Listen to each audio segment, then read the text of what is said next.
நல்லார் சித்த மருத்துவமனை, கிருஷ்ணகிரி, சென்னை. 255 அன்னை திருமண சீர்வரிசை பொருட்கள் 1,29,000 மட்டுமே. தமிழகம் முழுவதும் இலவச டோர் டெலிவரியும் உண்டு. உங்கள் Annai stores and furniture, Guduvancheri, Kallakurichi மற்றும் திருவண்ணாமலை. அறத்தின் வழி நின்று வழிபடுத்த இனத்திற்கான ஒரு ஊடகம் வள்ளுவம். சப்ஸ்கிரைப் செய்து உறுதுணையாகுங்கள். பொருளாதாரம் கொடுத்து பெருந்துணையாகுங்கள். வள்ளுவம் நேயர்களுக்கு வணக்கம். அரசியல் பேசு நிகழ்ச்சிக்கு உங்களை வரவேற்பதில் மகிழ்ச்சி. நம்மோடு இணைந்திருக்கிறார் அரசியல் திறனாய்வாளர் திரு ரவீந்திரன் துரைசாமி அவர்கள். சார் வணக்கம். சார் வணக்கம். நல்லா இருக்கீங்களா சார்? நல்லா இருக்கு சார். நாம் தமிழர் அதிமுகவை தொடர்ந்து திமுகவும் தங்களுடைய வேட்பாளர் பட்டியலை பெருசாக வெளியிட்டிருக்காரு. முதல்வர் ஸ்டாலினே நேரடியாக படிச்சிருக்காரு. வேட்பாளர்கள் எப்படி இருக்காங்க, எப்படி இருக்க போகுது களம்? நான் ஏற்கனவே சொன்னதில் தெளிவாக இருக்கிறேன். 45 விழுக்காடு வாக்குக்கு மேலே திமுக அணி எடுப்பாங்க. வேட்பாளர் பட்டியல் நல்லா தான் இருக்குது. புதுமங்களுக்கு வாய்ப்பு கொடுத்துருக்கிறாரு. சில பிரமுகர்களோட சன்னுக்கு வாய்ப்பு கொடுத்துருக்காரு. அண்ணா நகர் மோகன், கார்த்திக் மோகன், அவருக்கு மகனுக்கு இதுன்னு தான் சொன்னேன். அவருக்கு நான் இருக்கமில்லான்னு தான் மோகன் சார்னு சொன்னார். பட்டு ஸ்டாலின் வந்து மகனுக்கு கொடுத்துருக்குறாரு. அந்த மாதிரி பல இடங்களில் யங்ஸ்டர்ஸுக்கு வாய்ப்பு. அவங்க சன்னாக இருந்தாலும் கூட இன்னும் சில இடங்களில் அது கொடுக்கப்பட்டிருக்கிறத நம்ம பார்க்குறோம். நல்ல வின்னபிலிட்டியை கருத்தில் கொண்டு பேலன்ஸ்டாக நல்ல இதாட்டே கொடுத்துருக்குறாரு. என்னை பொறுத்தவரை தென் மாவட்ட நிலைமையெல்லாம் திமுக ஸ்வீப் தான். ஆனால் திமுக தென் மாவட்டத்துக்குள்ள திமுக கிட்ட தாக்கு பிடிச்சிக்கிட்டே முடியாது. நெல்லை, தூத்துக்குடி, கன்னியாகுமரி, இது ராமநாதபுரம், தேனி, மதுரை எங்கேயுமே தாக்கு பிடிச்சிட முடியாது. ஒரு சில இடங்களில் பாஜக கேண்டிடேட்ஸ் கொஞ்சம் ஃபைட்டை கொடுக்கலாம். ஒரு சில இடங்களில் ஒரு புறமுறைகள் ஃபைட் கொடுக்கலாம். ஸோ 60 தொகுதிக்குள்ளே 50க்கு மேலே திமுக அடிச்சிருவாங்க தென் மாவட்டத்தில். மீதி 10 ஃபைட்டு தான். அந்த ஃபைட்டுங்கிற லெவலில் தான் இருக்கே தவிர திமுக 50+ வந்து தென் மாவட்டங்களில் வந்துடும். டெல்டாவில் திமுக ஸ்வீப் தான். சிட்டி சபர்பு ஸ்வீப் தான். வேறு எங்கே ஃபைட் இருக்கும்? சேலம், தருமபுரி, விழுப்புரம், சிதம்பரம், கள்ளக்குறிச்சி, நாமக்கல், கொங்கில் ஒரு சில இடங்கள். ஸோ இது ஒரு 50-60 இடங்களில் தான் 50+ இடங்களில் தான் ஃபைட்டே இருக்கும். மீதி வந்து டிஎம்கே வந்து ஏறி வந்துடுவாங்க. இந்த ஃபைட் இருக்கிறதும் முழுமையாக அதிமுக போகணும்னு சொல்ல வரல. ஃபைட் இருக்கும், ஃபைட் கொடுத்துருவாங்க திமுக. அதிமுக சேலம், தருமபுரி, விழுப்புரம், சிதம்பரம், கள்ளக்குறிச்சி, நாமக்கல், பிரமுகர்கள் வரிசை. இதுதான் யதார்த்த சூழ்நிலை. நான் இதை உறுதி பண்ணக்கூடிய அளவுக்கு திமுக கேண்டிடேட்டும் நல்லா போட்டுட்டாங்க. கேண்டிடேட்டும் நல்ல விதமாக போட்டுட்டாங்க. சிபிஎம்முக்கு 19வது கொடுத்துருக்காங்க. ஜெயிக்கிற தொகுதியை 19வது கொடுத்துருக்குறாங்க. அது திமுகவோட ஒரு எப்படி சிபிஎம்முக்கு ஸ்ட்ரைக்கிங் ரேட்டு இதாக இருக்கணுங்கிறதுக்காக அந்த தொகுதியை, அமைச்சர் தொகுதியை மாற்றி கொடுத்துருக்குறாங்க. தென் எல்லா தன்மைக்குள்ளேயும் வந்து பேலன்ஸ்டாக ஒரு பார்ட்டி ஸ்ட்ரென்த்தை அப்படி கேரியான் பண்ணக்கூடிய அளவுக்கு எங்கேயும் பிசிறு தட்டாமல், பெரிய குறைகள் இல்லாமல் கேண்டிடேட் செலெக்ஷன் வந்து திமுக பிரமாதமாக தான் பண்ணியிருக்கிறாங்க. பொதுவாகவே ஸ்டாலின் ஒரு பெரிய ஆர்கனைசர். அவர் எல்லாமே ப்ரோஸ் அண்ட் கான்ஸ் தெரியும். ஸோ அதில் நுணுக்கமாக பார்த்து எல்லாரோட இன்புட்ஸையும் கேட்டு அவராக ஒரு முடிவெடுத்து he's calling the shots in DMK. Stalin alone can do and undo things in DMK. மீண்டும் திரும்ப சொல்கிறேன், Stalin alone can do and undo things in DMK. Is குய்பைவா எல்லாமே அவர் தான் பண்ணுறாரு. நல்லா தெரிஞ்ச லெவலில் தான் நான் இதை பண்ணுறேன். 2021க்கு முன்னாடி அவர்கிட்ட நான் பேசின ஒரு சூழ்நிலையும், 26க்கு முன்னாடி எங்கள் டீம் அவர்கிட்ட ஒரு 40 நிமிடங்கள் பேசின சூழ்நிலையும் நான் சொல்கிறேன். ஸ்டாலின் வந்து குய்வைவா ஹீஸ் காலிங் த ஷாட்ஸ். இது அவர் தான் பண்ணுறாரு. துரைமுருகனுக்கும் சீட்டை கொடுத்துட்டார். அந்த ஒரு கௌரவத்தை ஒரு மூத்த தலைவருக்கு கொடுக்கணுங்கிறதுல அந்த கௌரவத்தை துரைமுருகனுக்கு கொடுத்துட்டாரு. தென் அமைச்சர்கள் அந்த தொகுதி அந்த இது ஏஎல்எஸ்க்கு அந்த ஃபேமிலியிலேருந்தே நெல்லையில் அந்த வெள்ளாளர்கள் அந்த கம்யூனிட்டியை ரெப்ரசன்ட் பண்ணணுன்னு ஐ திங்க் ஏஎல்எஸ்க்கு மகன் தான் நினைக்கிறேன். அந்த இதை கூட கொடுத்துட்டாரு. எனிவே நல்ல ஒரு பேலன்சிங்கான ஒரு நல்ல விதமான ஒரு இதை தான் போட்டிருக்காரு. செந்தில் பாலாஜி கோயம்புத்தூர் கொடுத்துருக்காருன்னா அந்த இவர் நம்ம அந்த இன்னொரு அதிமுக ஒருத்தர் இருக்கார் வேலுமணியை எதிர்கொண்டு கோவையில் ஏற்கனவே இருந்ததை அந்த கோவைக்குள்ளே இருந்து மற்ற தொகுதிகளையும் செந்தில் பாலாஜி அதை மானிட்டர் பண்ணுறதுக்கும் அதனோட தேர்தல் வேலையை பண்ணுறதுக்கும் கரூரில் இதோட கோயம்புத்தூருக்குள்ளேயே செந்தில் பாலாஜிக்கு கொடுத்துட்டாரு. நல்ல லிஸ்ட்டுன்னு தான் நான் பார்க்குறேன். ஓகே, முன்னாள் முதல்வர் ஓபிஎஸ்சியும் போடிநாயக்கம்பாளையத்தில் கொடுத்துருக்காங்க. போடியில் திமுகவை மீறி ஓபிஎஸ் ஜெயித்தார். இரட்டை தலைமையில் ஒருத்தராக இருந்தார். திமுக டிக்கெட்டில் நல்ல லீடிங்கில் ஜெயிப்பார் ஓபிஎஸ். அதிமுகவும் அதே நேரத்தில் நல்ல நல்ல வேட்பாளர்களை வெளியிட்டிருந்தாங்க. அதே போல் பழைய ஆட்களையே வேட்பாளர்களாக கொடுத்துருந்தாங்க, முன்னாள் அமைச்சர்களையே கொடுத்துருந்தாங்க. அதிமுக கூட்டணி கொடுத்தது இதெல்லாம் நிறைய சொதப்பல்கள் இருக்குது.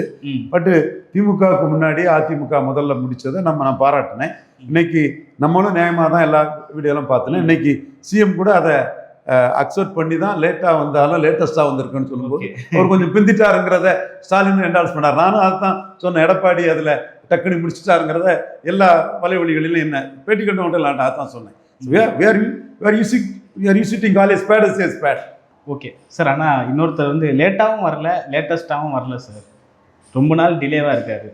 அவர் குழப்பத்தின் உச்சம். இலவசம் வேணுமா வேண்டாமாங்கிறதுல காலையில் இலவசம் வேண்டாமாங்க, சாயங்காலம் இலவசத்துக்கு ஆதரவாக சொல்லுவாங்க. இவர் அருண்குமார் எப்படி இப்படி 2000 கொடுத்தா பொருளாதாரம் என்ன ஆகுதுன்னு அருண்குமார் கேட்பாரு.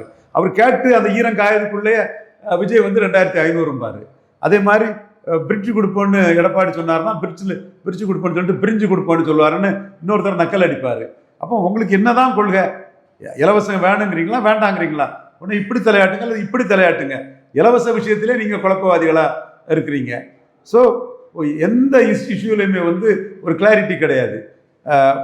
கூட்டணி வேணுமா வேண்டாமா, நாம் என்ன குழப்பங்களும் என்ன ஒரு தெளிவற்ற தன்மையும். இதுதான் தாவேகா. கமலஹாசன் 2.0 தான் விஜய். அப்போவே சொன்னேன் நான், நீங்கள் கட்சி ஆரம்பிச்சுட்டு லெட்டர் பேடாக இருக்கக்கூடாது. 39 கேண்டிடேட் ஈஸி போட்டுடலாம். இப்போ 214க்கு தலை கீழே நின்று தண்ணி குடிக்கிறீங்க. ஆள் புள்ள பிடிக்கார ஆள் பிடிக்கிற மாதிரி ஆள் பிடிச்சிட்டே இருக்கிறீங்க. சாக்கு வச்சு கோணிப்பேல எவனும் மாட்டான். தர்மபுரியில் ஒருத்தன் கிடைப்பான்.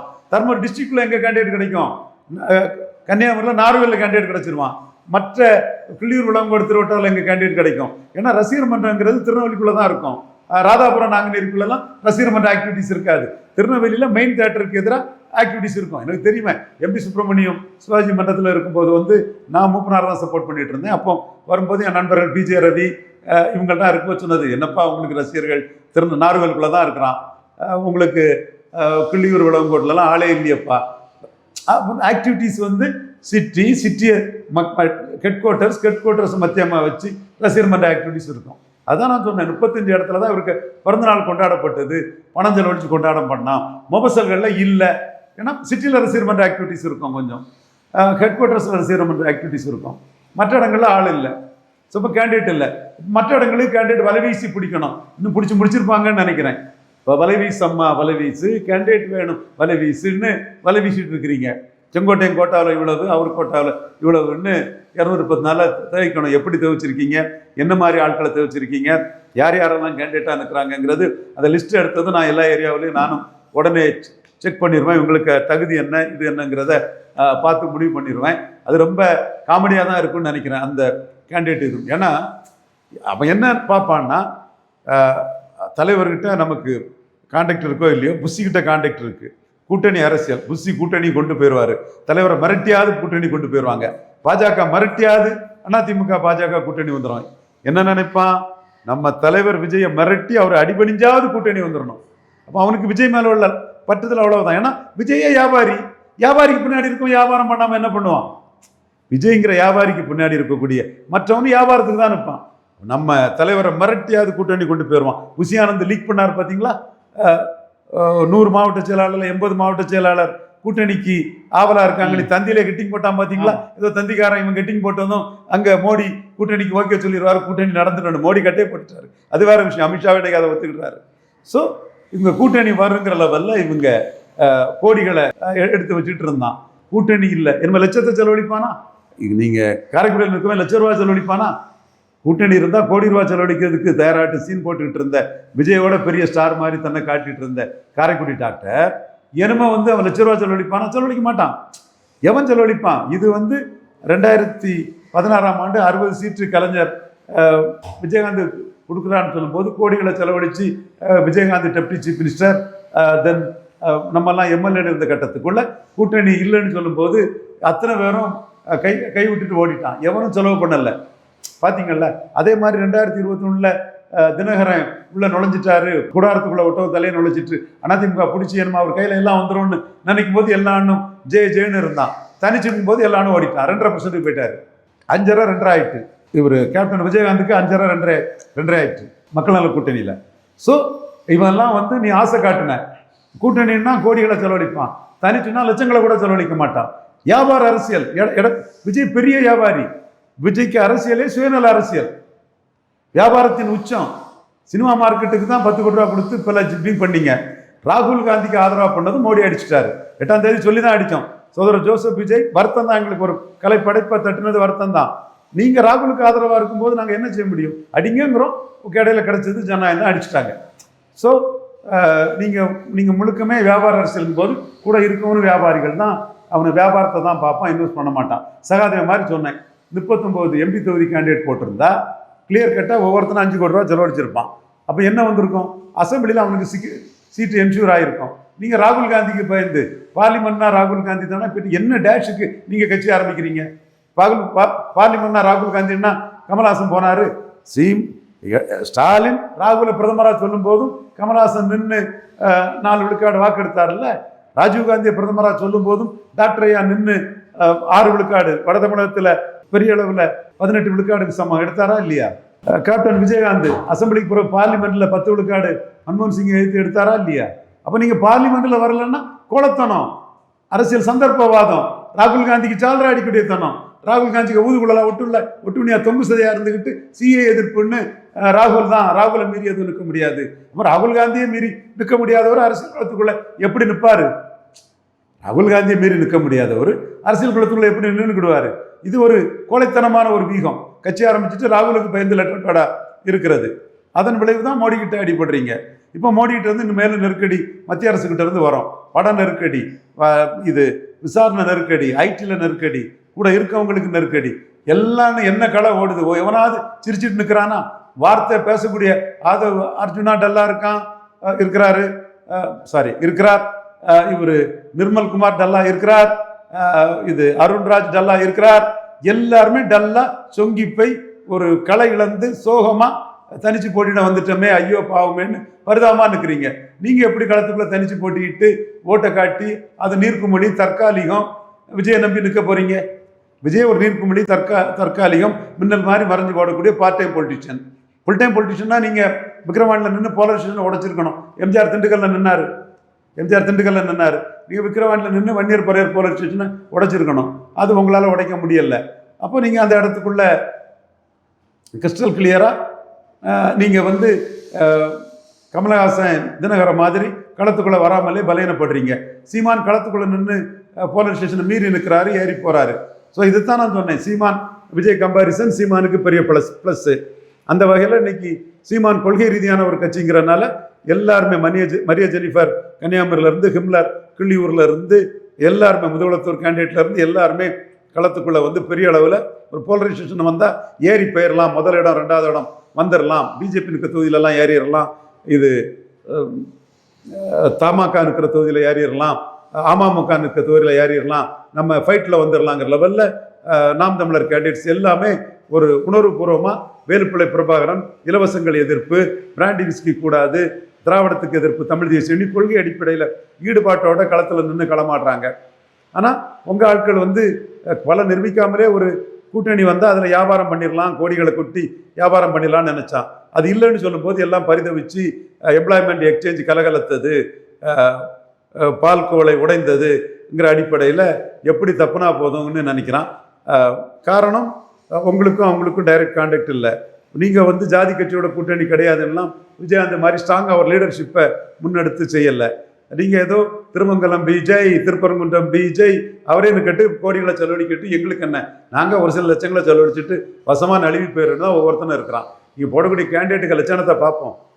60 கேண்டிடேட் தான் உருப்படி, மீதி கேண்டிடேட் எல்லாம் வலைவீசு அம்மா வலைவீசு, தேர்தலுக்கு போகலாம் வலைவீசு, கேண்டிடேட்டாக நிற்கலாம் வலைவீசு, லட்சங்களை செலவழித்து களத்துக்குள்ளே நிற்கலாம் வலைவீசுன்னு நீங்கள் வலைவீசி கேண்டிடேட்டை பிடிச்சிட்டு இருக்கீங்க. வரட்டு, இன்னைக்கு அனௌன்ஸ் பண்ணுறீங்களா, நாளைக்கு அனௌன்ஸ் பண்ணுறீங்களா? பார்ப்போம். சார், வேட்பாளர்கள் அதிகமாக விருப்ப மனு கொடுத்துருக்காங்க, யாரை செலக்ட் பண்ணுறதுன்னு தெரியல, அதனால தான் இந்த டிலேவே தவிர வேட்பாளர்கள் இல்லைன்றதெல்லாம் வதந்தி. அப்படியா? கிள்ளியூரில் யாரை சேரங்கன்னு நல்லா குழம்பி போயிட்டுருக்காரு போலுக்க. கட்டும் போட்டி கிள்ளியூரில். பத்தனாபுரத்துலலாம் இவங்களுக்கு ஒவ்வொருத்தரும் என்ன மாதிரி லாபி பண்ணிட்டு இருக்கிறான். ஒவ்வொருத்தரும் பிடிச்சி எனக்கு டிக்கெட் வேணும் எனக்கு டிக்கெட் வேணும்னு திமுகவுக்குள்ளே லாபி பண்ணுற மாதிரி, அதிமுகவில் லாபி பண்ணுற மாதிரி தவேக்காவில் என்ன லாபி நடந்துட்டு இருக்குது. சாதாரண இதாக எல்லாம் பனையூரை சுற்றி கிள்ளியூர்லேருந்து 3 கோஷ்டி வந்து அந்த டிக்கெட் அவருக்கு பெறக்கூடாது, எனக்கு தான் டிக்கெட் வரணும்னு 3 கோஷ்டி பனையூரை சுற்றி வருது. அதே மாதிரி கிருஷ்ணகிரியிலேருந்து ஒரு 4 கோஷ்டி வந்து எப்படியாவது விஜய் சம்மந்தப்பட்ட ஆடிட்டரை பிடி, அட்வொகேட்டை பிடி, எப்படியாவது டிக்கெட் வாங்கிடணும், விட்டுறக்கூடாதுன்னு பெரிய கூட்டம் நடக்குது. அப்படிங்களா? எங்கள் ஆளே இல்லாமல் வலை வீசி தேடிட்டு இருக்காங்க.